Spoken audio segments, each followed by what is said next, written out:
The safe system approach. If zero is the goal, this is the path to it. Hello, I'm Robert Wunderlich. I'm the director of the Center for Transportation Safety at the Texas A&M Transportation Institute. Recently, I've had an opportunity to work at the national level to understand the safe system, adapt it to U.S. practice, develop some frameworks to help professionals understand how it might be applied here in the United States. This graph was put together by the Federal Highway Administration, and on the outside it has a number of principles that are applied in a safe system. 1, death and serious injury is unacceptable. We understand that humans make mistakes, they make errors in judgments, and sometimes they don't have enough information to make a good judgment. They're vulnerable, particularly as pedestrians and bicyclists. Responsibility for the safety of all is shared amongst the users, the system stewards, law enforcement, and the legislative and policy branches. Safety needs to be proactive. We need to take a proactive. We're not waiting for things to happen. We understand that we need to take action now to make the system safer. And redundancy is critical. Not just one aspect of the system is going to solve this problem. It's all of the elements working together. And then on the next ring, you can see sort of the targeted audiences or who needs to be involved and what are the elements is that. We need safe road users. We need safe vehicles. We need to travel at safe speeds. We need safe roads. And then when things do go wrong and people are injured, we need to have post-crash care. And all of those things working together result in a safe system. Today, I'll be focusing on what system stewards can do. In other words, those agencies and entities that are responsible for operating, maintaining, constructing roadway systems, and how they can use safe roads and safe speeds in order to be part of this overall effort. So one of the first principles is that system stewards have a responsibility to recognize that system users make mistakes and bad decisions. It's going to happen. We're human, and to err is human. And so it's going to happen in our transportation system as well. But what we want to do is reduce the opportunities for mistakes and mitigate their consequences. We know they're going to happen, but we want to simplify the system so they happen less often, and when they do happen, that they don't result in death or injury. This does not absolve the user of their responsibilities. As a matter of fact, if you go back to our earlier slide, you saw that safe users or people acting safely is part of the system. But what we want is for them to understand how to use the system safely. We are assuming that people are at least trying. But what we have to understand is that when people are trying to act safe, they sometimes make mistakes. And that those user decisions and mistakes don't absolve the system designer and operator of their responsibility to try to make the system as safe as possible. We also need to understand that in a safe system, we've got some trade-offs. It may decrease vehicle throughput. We may not be getting about as efficiently as we might have before, and certainly not as quickly. And it also may limit user choices. We may not be able to cross the street wherever we would like. We may not be able to make a left turn every place we would like. We may not be able to make a permissive left turn. So there are some limitations on user choices. And all of those are to try to simplify the system. The goals are to design and operate a transportation system that it anticipates and expects human error, but accommodates human injury tolerance so that we don't end up with serious injuries and death. So what do we have? What are some of the principles that we have to reduce human error? So we can separate users in space, we can separate users in time, and then we can attempt to increase their attentiveness, their awareness, and performance. So what does this mean in practical terms? Separating users in space is something we've been doing really a long time. This makes it a more systematic approach. One, we can separate them, bicycle users, from other users by giving a separated bike path. We might let right turns have an exclusive lane so they can turn from that area and not be standing there while other people are trying to go through. This is true for left turns and exclusive left turns. Those are all employing the concept of separating users in space. We can also separate them in time. Sometimes we're going to have to share that space. So a protected left turn is an example of separating users in space. We're going to say that while you're making your left turn, there are no conflicting movements. There are no opposing vehicular traffic. We're going to limit pedestrians at that time, and they're not supposed to be crossing in conflict with that left turn. So that's separating in time. On the lower right, you see an overhead shot of an intersection that employs what is sometimes called a scramble. A Barnes dance was done by the traffic engineer in Denver, Colorado many years ago to say pedestrians have an exclusive time at a signalized intersection to use the street. No one else is going to be trying to use it. There are no vehicular movements during that time. The pedestrians are allowed to cross the street, and in this case, even cross the street diagonally. When I was a kid in Nashville, Tennessee, I thought this is the way that all intersections that were signalized work, because this was common practice in downtown Nashville. I soon found out that that's not always the case, but they are becoming more frequent right now. And of course, this limits some user choices, right? The cars can't go whenever they would like. You don't have right turns on red, so it limits user choices. The pedestrians are expected not to move while vehicular traffic is moving. And so again, there's some limitations, and this takes time. And it takes time. When the pedestrians are moving, the vehicles can't. So we have some trade-offs, but we end up with a safer system that limits the amount of errors people can make and the consequences. We can also try to increase attentiveness, awareness, and performance. We can increase visibility, or at least not take away from visibility. We can try to get attentiveness and use devices that might get people's attention. We can simplify the system and provide recovery space. So what is increasing visibility? Well, we know that at least 75% and maybe more of U.S. pedestrian fatalities occur at night. Visibility absolutely plays a role. And you can see in this picture that sometimes people are silhouetted in the roadway, and it's very difficult to see them.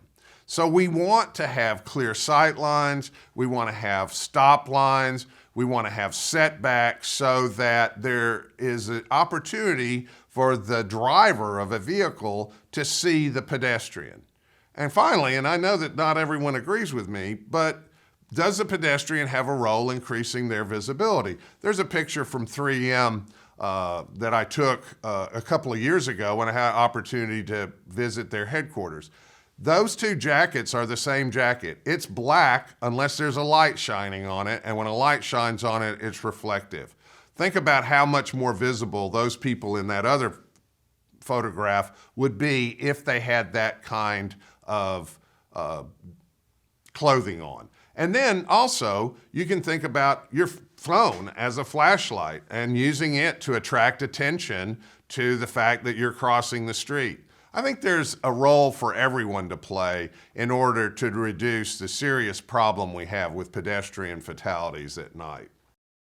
We can also increase attentiveness, and sometimes this is with electronic devices, and sometimes it's with something much simpler. So on the left side, you see that we have the RRFBs, which just stands for Rectangular Rapid Flashing Beacons. And this is something that has been used successfully to bring attention to the fact that pedestrians are crossing the roadway there.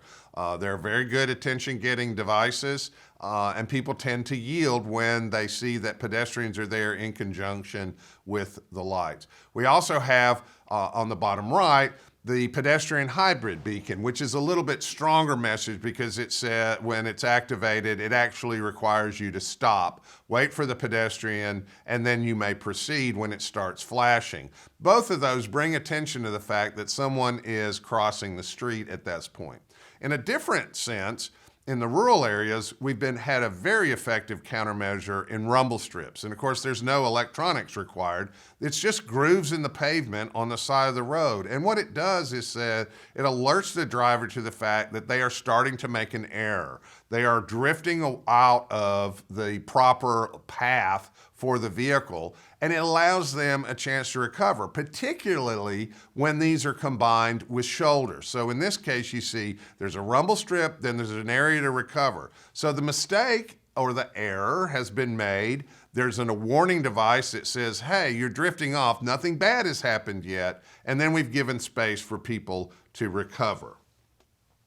We also want to limit the opportunities for errors by simplifying.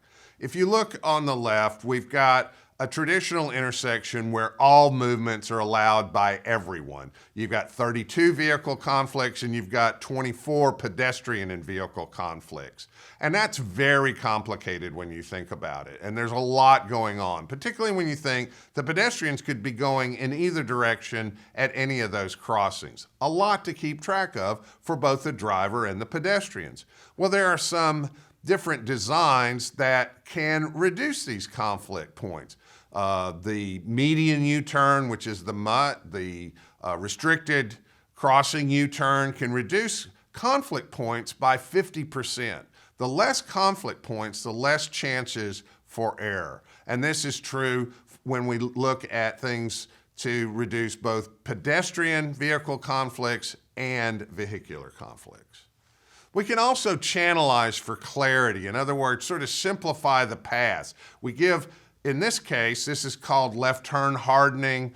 It's been used in New York City. It's been used in Washington, D.C. There are studies that suggest that left turns are made at much slower speeds when you sort of restrict the places where they can be made. It also makes the crossing more clear as where the pedestrian's going to be and gives the person that's making a left turn a better opportunity to see someone approaching from either side. So this is something, again, that helps clarify the situation, but it limits where you make that left turn. We also provide space for recovery, and this I talked about a little bit in the rumble strips, where it's both an attention-getting device and a chance for recovery. It turns out shoulders are a really great thing, not so much for emergency stopping like we thought of in the past, but as a place to recover for an errant vehicle. And we find that safety is improved in terms of run-off-the-road crashes when we provide these wider shoulders. Clear zones. So in other words, you've got the shoulder, you've got a chance to recover, but something still went wrong and you leave the roadway in the paved area. Well, then the bigger the clear zone, in other words, where there's not an obstruction or there's not a slope that's too steep to recover from, or there's not a tree or a culvert or something like that, that clear zone is a very important element of reducing crash severity. The crash has happened, the mistake has been made, the error has been made, something's gone wrong, but we're going to help mitigate the consequences by not having anything hard to run into or to turn over or to have a crash with. And so we can't always do that, and that's when devices like guardrails and barriers come into place. There's also a concept that FHWA pioneered called the safety edge. And what this is a transition or a chamfer on the side of the road that allows recoveries to happen more easily. It's best really once you leave the road to sort of stay off and come to a stop, but the safety edge helps people come on without losing control. We also want to have the principle of accommodating human injury tolerance. We don't take G-forces very well, and the real key is reducing the kinetic energy transfer. That's what happens in a crash. We've got kinetic energy, we've got movement, we've got mass, we've got acceleration, and when that all comes to a screeching halt, that's when we have to recognize that as humans, we just can't take excessive force. And there's really two main ways to do that. We either reduce speeds or reduce the impact forces, or do both. So this is a graph that shows some work by the AAA Foundation for Traffic Safety. It's really excellent work, and it talks about the risk of severe injury on the left, where you have a 50% chance of a severe injury at 32 miles an hour. And that's a pretty slow speed. That's what we consider to be a reasonable speed pretty much in our neighborhoods. And when you think about it, if you hit a pedestrian in there, there's a 50-50 chance of a severe injury. And of course, it goes up as the speeds increase. The risk of death, it's about 50% at 43 miles per hour. And again, what we see is that pedestrians really aren't able to accommodate much force from a motor vehicle, and that speed is the critical factor. This particular slide shows you the power model of speed consequences on fatalities and serious injuries from Rune Elvik, a researcher in Amsterdam. And basically, the exponent used in this is 4.5 for fatalities and 3.0 for injuries. Well, what does that mean? A 10% reduction in speed gives us a 38% reduction in fatalities and a 27% reduction in serious injuries. So even moderate changes in speed have an outside influence. Unfortunately, this works the other way as well, where a 10% increase in speeds gives us an over 50% increase in the chance of a fatality. So when we say we've only made modest reductions in speed, that can be very important in terms of reducing injury and death. So this brings us to a new concept that's been deployed in safe system, the target speed system. The typical current practice is that we allow motorists alone to make that risk-speed judgment. If we go study how fast people are driving and do a statistical analysis that tells us that 85% of them are driving at a certain speed or lower, we are saying that the driver can take account the situation they're in, the environment they're driving in, and drive the speed they feel comfortable and safe at. The safe system practice says, well, let's think about that again. Maybe we should set our risk and our speed based on the kinetic energy consequences to all users, not only the motorist, but to bicyclists and pedestrians. Target speed considers other users. So you go look at that graph and say, well, where do I want to be in terms of my probability of serious injury or death for pedestrians? And I'm going to set a speed lower for that. Well, this seems very reasonable because we know that we should take into account the needs of all users, but there's no real formula for doing this. There's not one way to say, okay, that's a particular situation and that's what we need to do. If you look at practice in other countries, and Sweden is a good example, they have established in this environment, the vehicle should travel this speed or less. In this other environment, it can be a little higher. And those speeds are generally less than what we're driving in the United States. So we have to really look at how we apply this and what we can achieve. The other very important point, another very important point, is that setting a target speed limit is one thing. Actually achieving it is another.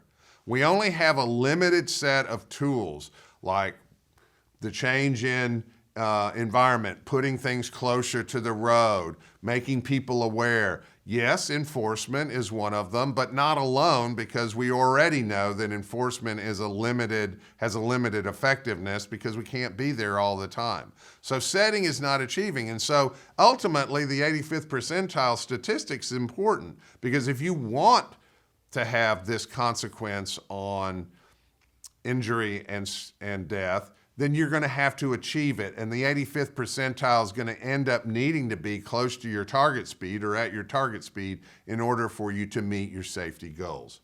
We've got work to do on this, and there are people that are trying a lot of different things right now. We know certain things are effective, speed humps, raised crosswalks, that type of thing. So we need to continue to look at this.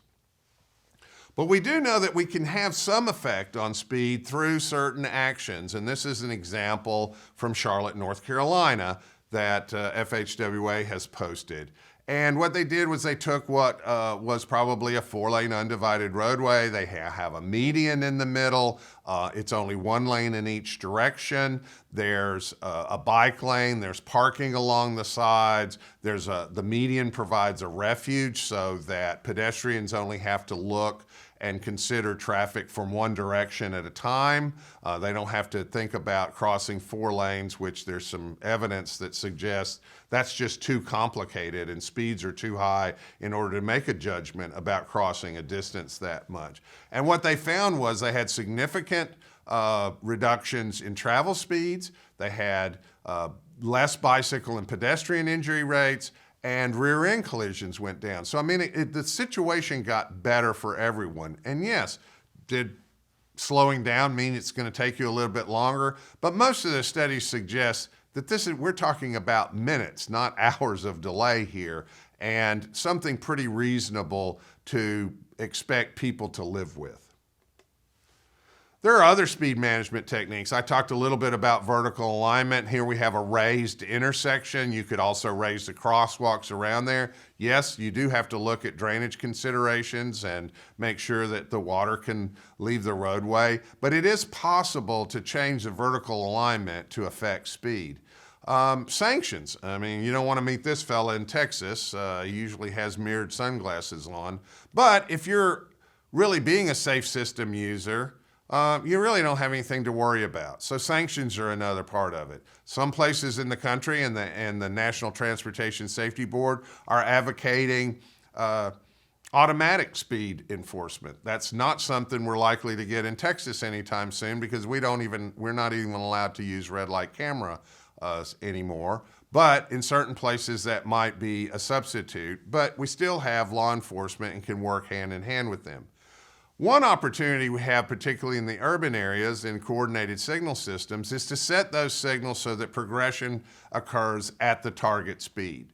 So the bargain with the motorist is, I will give you a continuous path forward in a synchronized fashion, but I'm going to ask you to drive at a speed that's compatible with the other users on the roadway. And I think there's a lot of promise with that technique. So how do we reduce impact forces? Certainly, we've always thought about reducing impact forces in rural situations with guardrails, breakaway signs, crash cushions, and that type of thing. How can we do that in the urban environment? Well, sometimes we can separate the users. If you look in the upper left, you see a roadway where the bicycles and pedestrians all have their own separate place, and they're separated from vehicular traffic by parked cars. So that if a driver makes a mistake, you might have some property damage on a parked car, but you're not going to hit a bicyclist or a pedestrian. It's also true that there are forces that bicyclists can put on pedestrians, and we found many instances which suggest the speed of bicycles and pedestrians is not compatible either. This gives them all a separate place to be. On the right, you see another example of a bike path that is separated by utility poles and street lights, parked cars. There's a separate place for bicyclists and pedestrians again. And down on the bottom, you see a place where the path has been put sort of in the middle of the road, and we have some motorcycle and bicycle parking, we have some street parking, and street furniture and utility poles, all which mitigate the consequences of an errant vehicle striking a vulnerable human that's on bike or on foot. And here are the examples from the rural. We've got great success with the cable barrier, and what we're finding is that they are extremely effective in reducing the consequences of an error where someone crosses into the median, and instead of traveling across the median and hitting someone in the other direction, which are inevitably very serious crashes, we've mitigated that to a great deal by using this cable barrier. Only one of those cables has to catch a car or a truck, and that's why the different heights are so effective on this. You don't have to use all of the cables to make a difference here. And then we've been using breakaway signs forever. So some of these safe system principles are embodied in things that we've been doing for years and continue to make better, but it's not all new concepts and from foreign lands. It's stuff we've been doing. It's just applying it proactively and thinking about how we combine them together to keep people safer.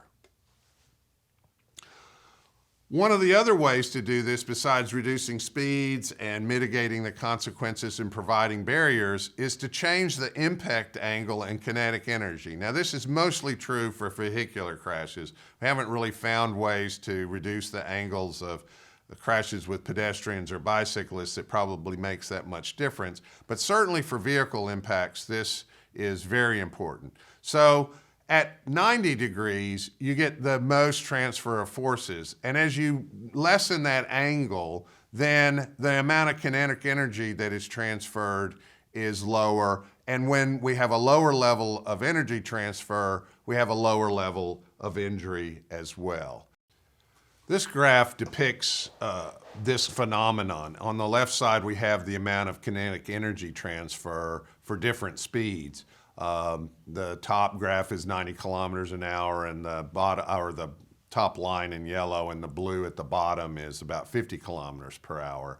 And that at the left side, you've got 90-degree angles. So in each case, notwithstanding what speed, you're getting the highest. And as the angle of impact decreases, you get much lower energy transfer down to the point at 10 degrees where it's very low altogether. So this is just a graphical example of how changing vehicular impact angle can make a big difference on the amount of kinetic energy transfer.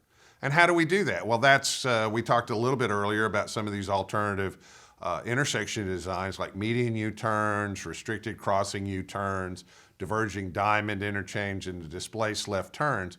And in many of the cases, what we're doing is we're changing right angles to much lower levels of angles. So if you make a U-turn, if you have a conflict there, that particular crash is going to happen at a lower angle. And we're not allowing people to do what they've been used to do at every place.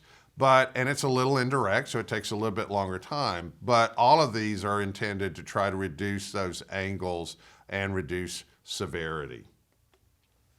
And quite frankly, I need to talk about roundabouts, because if there's any one particular thing that fits within a safe system concept, it's the roundabout. I call it the trifecta because it gives you a reduction in conflict points. It gives you lower speeds, and it lowers the angle of impacts. This is the kind of thing that has an impact on both vehicular and pedestrian traffic, because the speed reductions really helps us with the pedestrians. There are some concerns about the complexity, and we need to move maybe those pedestrians back some point. We need to make sure that we're accommodating that and there are clear sight lines, but you get so many fewer conflict points. There are less opportunities to make a mistake.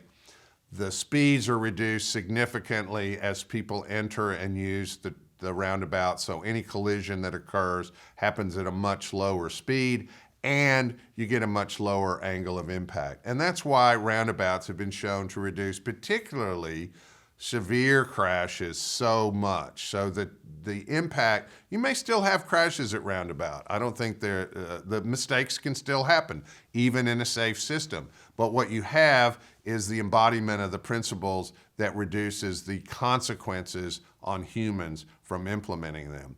Probably the best example is Carmel, Indiana, who have put these in systematically through their town and have had great results. That's the example of not only using a device or a treatment that is compatible with safe system, but doing it in a systematic way that creates an entire system within the city that is safer to use. So in the end, we want to make the safety of all users paramount. It's all users, no matter whether they're driving a vehicle, walking, biking, using a moped or a scooter, or they're a transit rider and become a pedestrian eventually. We want to create a situation where we consider the safety of all of those users and we make a safer system. And we recognize that we may decrease the vehicle throughput, we may limit user choices, but it's going to take a systemic versus an isolated approach, hence the Carmel, Indiana, rather than one roundabout here, one roundabout there. an integration of elements. It's no one silver bullet. It's not just roundabouts. It's all the other things too. It's using all of the things in our toolbox that meet the principles that are the foundation of a safe system. It's going to take some public acceptance. Some of those speeds we're talking about are not speeds that people are used to. So it's not going to be an easy thing. I'm not suggesting that. And it's not only up to traffic engineers and transportation professionals. It's going to take everybody in the room together. It's going to take enforcement. It's going to take adjudication. It's going to take policymaker support in order to do this. But at the end, we want to create a safer system. We know that humans perform better in certain situations than others. Those are the ones we want to implement on our system. If you have any questions, please don't hesitate to contact me. My email is rwunderlich@tamu.edu. Again, I'm the director for the Center for Transportation Safety at Texas A&M Transportation Institute. Please join us on the road to zero. Thank you.